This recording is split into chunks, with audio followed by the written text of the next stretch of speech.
Ebola kills most people who contract it. There's no known cure, and it's spreading in West Africa. So when 2 American aid workers infected with the virus were flown to the U.S. for treatment, it was major news. But some of the coverage veered dangerously close to fear-mongering. Adam Riley has more.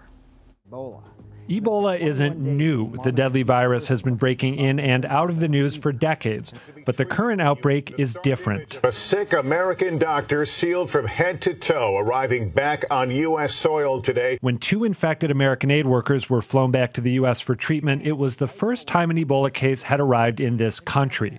Some of the coverage was restrained. Here in the U.S., we have the capabilities to effectively manage those cases. But as New York's Mount Sinai Hospital announced that a patient there was being tested for the disease, the tabloids had a field day, and other outlets ramped up the drama. I'm wondering what's the deal with so many government officials telling us not to panic. Tell us about these details that you have learned about this experimental, and some are even saying secret serum. For the record, that serum isn't secret, but experimental.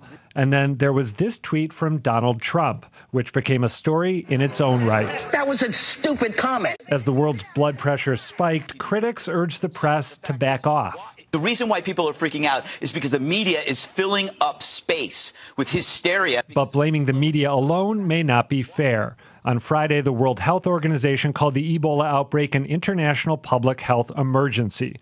That's a fact that's also pretty alarming. You know, Adam, it's funny you mentioned that secret serum thing. I was driving home from upstate New York on Monday, a 4-hour ride, and I had it tuned to CNN, which I like to listen to satellite. And that story went nonstop for 4 hours, and all they did was refer to a secret serum, and I kept thinking, really?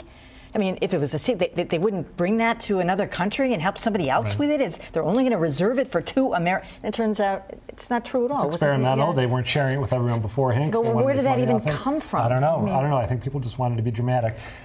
Some of the coverage, I find the line between responsible coverage of this and incendiary coverage to be kind of hard to define in the abstract. You know it when you see it. When Forbes.com ran a story, which they later pulled off their website, titled, "Could Ebola wipe out the human race?" That's going too far, right? You think? When Breitbart.com ran a story saying the media is not going to tell you what's really happening with Ebola because all they do is cover up for the Obama administration. That's fear-mongering.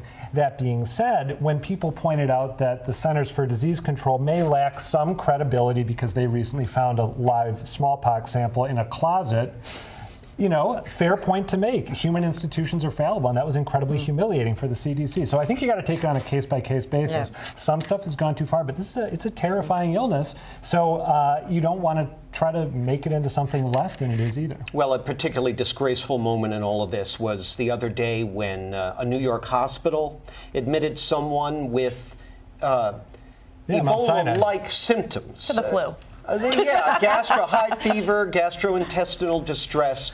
And the media, everyone across the board went nuts. You know, Ebola, possible Ebola in New York. Immediate images of this guy hacking in the subway. You know, and this is it. It's all over.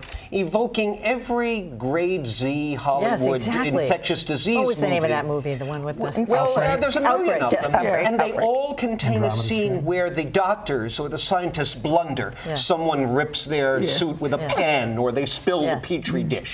So all of this, here's a case of the Hollywood popular culture driving the news culture. And it was embarrassing. I was embarrassed for my profession with all of this.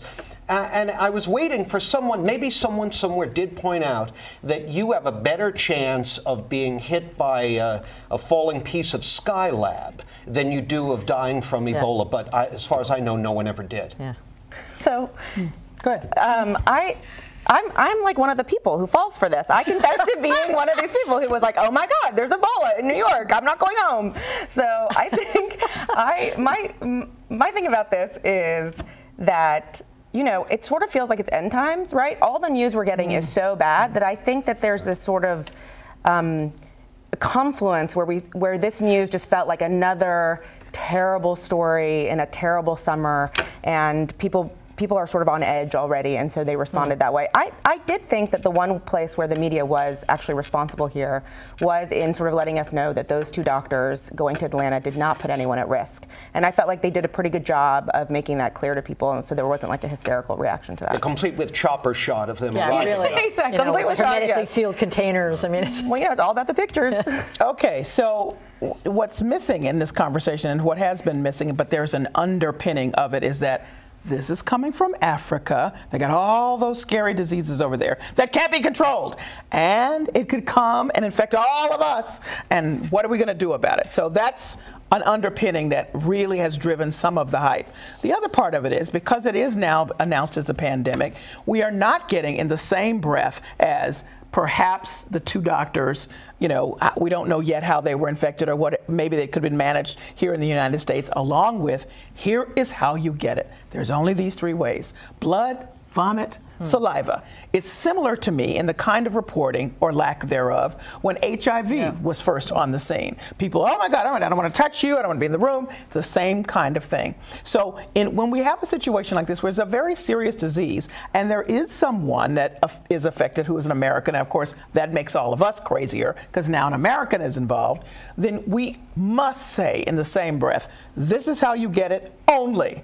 This is the reduced chance that anybody could get it, period. We have to acknowledge that. And that doesn't happen. You just get the They're taking stats precautions and with this that they didn't take with AIDS patients. Well, but no, but they're supposed to, because you have to wear all of this. But I think that has been pointed out. I've seen a number of not media, in each story. That's my point. Not in each story. That's my point. In a lot of stories, though, because I went back and watched a whole bunch putting together this piece. In a lot of stories, you have people saying this is not transmitted, as it's not a respiratory illness. You need to come in contact with, as you said, saliva, feces, blood, bodily fluids to get it. I think that point has been made, but I think it remains a little scary, because let's say you happen to take a plane back with someone who had it and used the bathroom that they used. Yeah, but see, that's getting away from how hard it is to get to begin with, to be on the plane with somebody. That's my point. So, the chances of, I'm serious about this. Right. And what I thought the most responsible piece I saw was Nancy Snyderman explaining why what we have here and our resources here in America would drastically reduce the possibility of a doctor being infected. She said, it comes down to human error. These suits are hot. Somebody probably said, okay, just let me have 1 second of breathing. Move the mat. That was it. Here, we have cool rooms. We have other people, blah, blah, blah. All right, so moving on.